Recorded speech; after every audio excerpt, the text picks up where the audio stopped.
किसी फ्लाइट का लेट हो जाना या डिले हो जाना कोई बड़ी बात नहीं है। फनी खराबी आ जाती है, मौसमी हालात आ जाते हैं, जिस तरह के कल हुआ कि लाहौर हमारी फ्लाइट थी 8 बजे, लेकिन वो फॉग की वजह से उड़ ना सकी। कोई आधा घंटा घंटा हम जहाज़ के अंदर बैठे रहे, फिर उन्होंने बाहर हमें उतार दिया।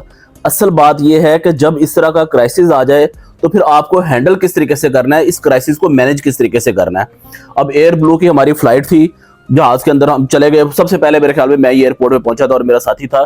तो हम वहाँ बोर्डिंग पास लेके जाके वेट करते रहे। पहले 8 से लेके 9 बजे तक वेट किया। 9 बजे उन्होंने हमें जहाज़ के अंदर बिठाया, 1 घंटा जहाज़ के अंदर बिठाई रखा और उसके बाद कहा जी हमें सिग्नल्स नहीं मिल रहे वहाँ से, तो अब आप जहाज़ से उतर आए। हम उतर के दोबारा लाउंज के अंदर आ गए। कोई बात नहीं, फॉग होगी, ज़बरदस्ती जहाज़ थोड़ी उतारना है।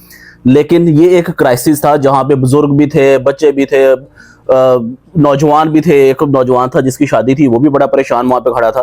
तो इन लोगों को ये चाहिए था कि अब इन्हें वे आउट देते, किसी नेक्स्ट फ्लाइट के अंदर एडजस्ट करते, या जो लोकल थे यहाँ कराची वाले उन्हें भेज देते वापस। बाकी जिनकी ज़्यादा इमरजेंसी थी उन्हें नेक्स्ट फ्लाइट के अंदर एडजस्ट करते।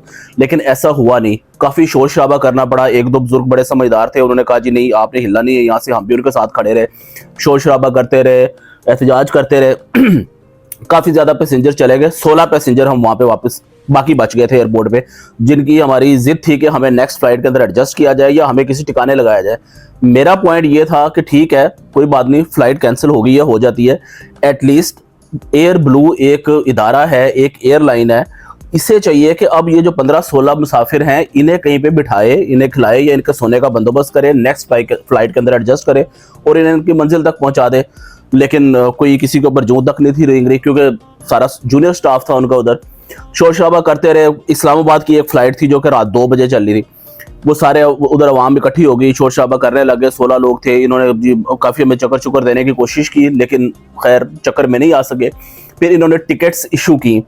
इन्होंने कहा जी चले हम आपको एडजस्ट करते हैं। सबको टिकट्स इशू कर दी और पूरे टाइम के ऊपर 16 में से 11 लोगों को एडजस्ट करके भेज दिया। 5 लोग हम रात 3 बजे एयरपोर्ट के ऊपर वापस खड़े हुए थे। तो एटलीस्ट मैक्सिमम लोग चले गए, लेकिन 5 लोगों को भी एयर ब्लू मैनेज नहीं कर सकी। हमें किसी होटल के अंदर शिफ्ट कर देते, स्टे कराते, किसी और फ्लाइट के अंदर एडजस्ट करा के हमें लाहौर भेज देते। लेकिन इस चीज़ का बड़ा अफसोस हुआ कि देखे ना, एक सफ़र का पैमान बांधा हमने, एक अहद किया हमने और एयर ब्लू ने कि हमने एक साथ सफ़र करना है, रिस्पॉन्सिबिलिटी। उन्होंने हमारे लिए शराइत रखी कि आपने फ़्लाइट से 2 घंटे पहले पहुंचना है, आपने एडवांस पेमेंट देनी है, आपने बैगेज इतना केजी रखना है, हैंड कैरी इतना करना है, हाथ में ये चीज़ नहीं लेकिन। हमने हर चीज़ उनकी मानी और पैसे भी एडवांस दे के वहाँ पे पहुँच गए। ठीक है जी, हमारा एग्रीमेंट हो गया। अब हमने जहाज़ के अंदर बैठ के, उनकी जिम्मेदारी थी हमें हमारी मंजिल तक पहुँचाए। लेकिन जब उन्होंने देखा कि क्राइसिस आ गए हैं, जहाज़ नहीं उड़ सकता, उन्होंने उठा के हमें साइड पे किया। उन्होंने कहा जी जाएं, आप निकलें, अपने पैसे आप वसूल करते रहेंगे। अब कहाँ सोना है आपने, कहाँ जाना है, आप जाने, आपका काम जाने। इस चीज़ से तकलीफ पहुंची है। तो ये इस लेवल के इदारों को इस तरह की हरकत बिल्कुल भी नहीं करनी चाहिए। बात मैनेजमेंट की नहीं है, क्राइसिस मैनेजमेंट की बात है। तो इस चीज़ से काफ़ी डिस्टर्ब हुए हम। काफ़ी देर में सोचता भी रहा, अब भी सोच रहा हूँ, मज़ीद भी इस पर बात करेंगे, इस पर शोर शराबा भी करेंगे, हर फोरम पे इसे उठाएंगे कि ये बिल्कुल गलत बात है। इससे अच्छा तो फिर वो रिक्शे वाला है जो आप किसी अड्डे से जाकर रिक्शे वाले को लेते हैं, उससे कहते हैं जी वहाँ फलाना मेरा घर है, वो आपको बिठा लेता है, घर पहुँचाता है, फिर आपसे कोई 200-400 रुपया लेता है। अब इतना बड़ा जहाज़, इतनी बड़ी एयरलाइन, एडवांस पेमेंट, और उसके बाद फिर भी आप बिल्कुल बेयारो मददगार कराची के अंदर फिर रहे हैं और वापस फिर आप आके होटल अरेंज कर रहे हैं या स्टे कर रहे हैं। तो ये बिल्कुल ना समझ आने वाली बात है। आप भी इस चीज़ पे गौर कीजिए और ये हमारा हक है। मतलब देखें ना, ये क्या बात हुई कि आप अपने कारोबार चमका रहे हैं। जब आप टीवी पे इनके एड्स देखें, we care, fly with us, ये वो फलाना, आपको खाने दिखा रहे हैं, एड्स लगा रहे हैं, क्या क्या फनकार उसके अंदर डाल रहे हैं। जब क्राइसिस आ जाए तो आप कौन और हम कौन।